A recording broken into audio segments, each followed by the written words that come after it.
కార్మికుల దినోత్సవం. అవును. ఈ కార్మికుల వేతన పెంచాలి ఫ్యాక్టరీలలో అని ఈ రోజు ఒక్కరోజే మాట్లాడతారు, తర్వాత పెద్దలు ఈ రోజు మాట్లాడతారు, తర్వాత మర్చిపోతారు. దాని మీద మీ అభిప్రాయం? తప్పకుండా నిజంగా ఈ రోజు మేడే మరి సందర్భంగా చాలా మంది చాలా చోట్ల ఒక పండగలా జరుపుకుంటారు ప్రతి ఒక్క కార్మికుడు.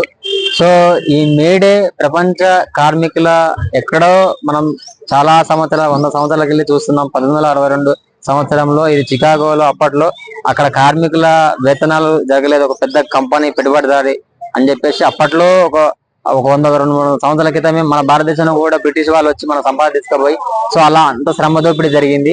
మన దేశం ఈ రోజు ఒక ఆర్థిక వ్యవస్థలో ఎదగపోవడానికి కూడా ఒక కారణం అని చెప్పవచ్చు.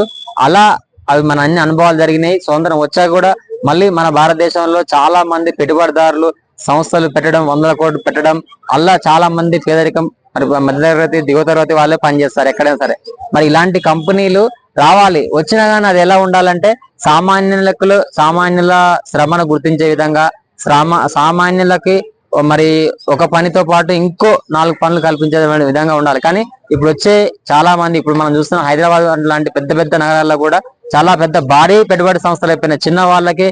చిన్న స్థాయి పెట్టుబడుల వాళ్ళకి ఏదైనా బిజినెస్ చేసుకుందాము, ఏదైనా పని చేసుకుందాం అనుకునే వాళ్ళకి, కూలీనాలు పని చేసుకునే వాళ్ళకి కూడా సో చాలా తక్కువగా అంటే ఏదైతే పెద్ద కంపెనీలకే ప్రిఫరెన్స్ వెళ్తున్నారు తప్పితే చాలా మధ్యతరగతి కూలీ పని చేసుకునే వాళ్ళకి యావరేజ్ పీపుల్స్ ఎక్కువ ఉంటారు. మన ఇండియాలో చాలా వరకు ఎక్కడైనా సరే 70% పీపుల్ సామాన్యక దిగువ తరగతి పేదరికం ప్రజలే ఉంటారు.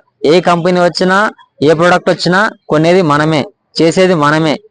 ఏ రాజకీయ నాయకుడైనా సరే ఎవరైనా సరే సినిమాలు వస్తాయి, రాజకీయం చేస్తారు, రకరకాలు చేస్తాయి.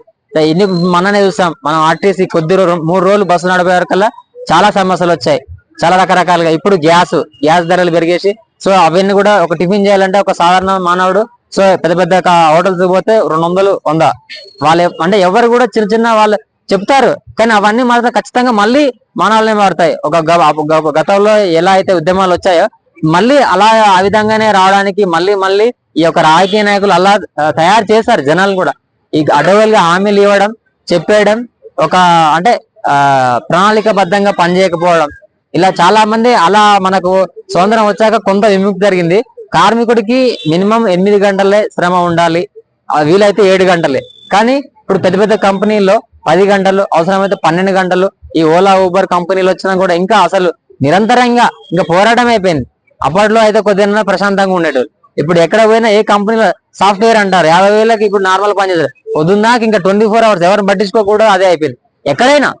అంటే ఇవన్నీ కూడా ఎలా మారాలంటే చిన్న కంపెనీల ద్వారా చిన్న పరిశ్రమలు అంటే చిన్నతర పరిశ్రమ అంటే ఇప్పుడు అప్పట్లో ఉండే చిన్న అంటే కుండల పరిశ్రమ గాని, చిన్న అంటే కోళ్ళ పరిశ్రమ గాని, చిన్న రకరకాల అంటే చేనేత పరిశ్రమ గాని, బట్టలకు సంబంధించిన అంటే ఏదైనా చిన్న వచ్చేసిన అలాంటి పరిశ్రమలు ఉంటాయంటే చిన్న వాళ్ళు హైదరాబాద్ పెద్ద పెద్ద కంపెనీ నగరాలకు విస్తరించకుండా ఇలా బొంబాయి నగరాలకు చాలా అప్పట్లో వలస వెళ్ళేది. ఇప్పుడు అలా వెళ్లకుండా వ్యవసాయ ఆధారిత ప్రాంతం మన భారతదేశం. అలాంటి వాటిపైన మరి గ్రామీణ ప్రాంతాలలో ఉపాధి అవకాశాలు కల్పించే విధంగా యువకులకి అటు ఎవరైతే వృద్ధులు ఉంటారు ఇప్పుడు 70 సంవత్సరాల వాళ్ళు, అలాంటి వాళ్ళకు కూడా కొంచెం ఉపాధి కల్పించే ఈ చేనేత వృత్తులు అంటారు వాటిని.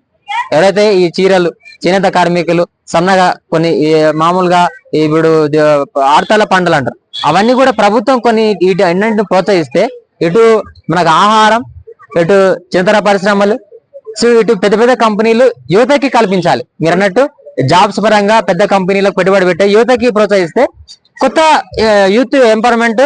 సో వాళ్ళ యొక్క కంపెనీలలో శ్రమ దోపిడీ అనేది జరుగుతుంది. మరి వాళ్ళు చాలా మంది ఏంటంటే జీతాలు ఇవ్వట్లేదు, మా పని వాడుకుంటున్నారు కానీ జీతాలు ఇవ్వట్లేదు. అవును, ఇంకొకటి ఇది మీరు అన్నట్టు కూడా చాలా మంది ఇప్పుడు ప్రభుత్వం నుంచి వచ్చే పెద్ద పెద్ద కంపెనీ అవుట్ సోర్సింగ్ జాబ్లు అనేవి ఇది కొంత చాలా మంది మాకు ప్రైవేట్ గా ఉన్నాము, మాకు విలీనం చేయండి, యూనియన్ కార్మికులు అయితే ఆర్టిస్ట్ కార్మికులు అయితే సో ఇలా చాలా కంపెనీలలో సో కొంత ప్రైవేట్ చేసి జాబ్ కల్పిస్తాం, గవర్నమెంట్ అయితే అయినా ఇలాంటి అన్ని క్రియేట్ చేసి ప్రజలను మోసం చేయడం తప్పితే ప్రజలు ఎక్కడ గమనించాలి చాలా మంది.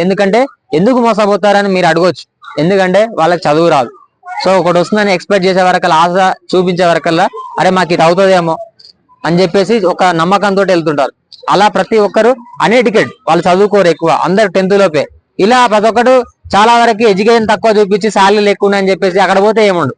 సో ఇవన్నిటికి కూడా ప్రత్యామ్నాయం చెలాయించకుండా ఉండాలంటే మీరన్నట్టు మళ్ళీ రాబోయే రోజుల్లో ఇలా కార్మికులు యుద్ధం చేయకుండా ఉండాలి, రోడ్లో పడకుండా రోడ్లు ఎక్కకుండా ఉండాలంటే తప్పకుండా ప్రభుత్వం బాధ్యత తీసుకోవాలి. తప్పకుండా కార్మికులకు న్యాయం జరిగే విధంగా ఉండాలి. ఏదైతే 8 గంటలు 7 గంటలు ఉంటో అలాంటి 8 గంటల లోపు 7 గంటల లోపు పనిచేసి వాళ్ళకి న్యాయం చేకూర్చే విధంగా ఈ యొక్క ప్రభుత్వం ముందుకెళ్తే మన భారతదేశం ఆర్థిక వ్యవస్థ బాగుంటుంది. సో అన్ని రంగాల్లో అభివృద్ధి చెందడానికి మనకు అవకాశం ఉంటది. ప్లస్ ప్రతి ఒక్కటి కూడా ముందుకెళ్తాం. ముందుగా యువతను దృష్టిలో పెట్టుకొని ముందుకెళ్ళాలి. ఎందుకంటే ప్రపంచంలో మనం ఉన్నది భారతదేశంలో యువత కాబట్టి వాళ్ళకి నైపుణ్యాలు, అభివృద్ధి, సో పని, ప్రతి ఒక్క దాని పట్ల అవగాహన కల్పించి సో ఇటు అన్ని రకాల ప్రజలని, యువకుల్ని, మధ్యతరగతి అందరిని అన్ని బ్యారేజ్ చేసి మనము ముందుకెళ్తే బాగుంటుంది. ఇటు ప్రభుత్వానికి కూడా ఎలాంటి సమస్యలు ఉండవు. సో ఏ ప్రభుత్వం అయినప్పటికీ తప్పకుండా కార్మికుల ఐక్యత వర్ధిల్లాలి అనే విధంగా సో శ్రమను గౌరవిద్దాం, శ్రమని కాపాడుకుందాం. సో తప్పకుండా శ్రమని గుర్తిద్దాం.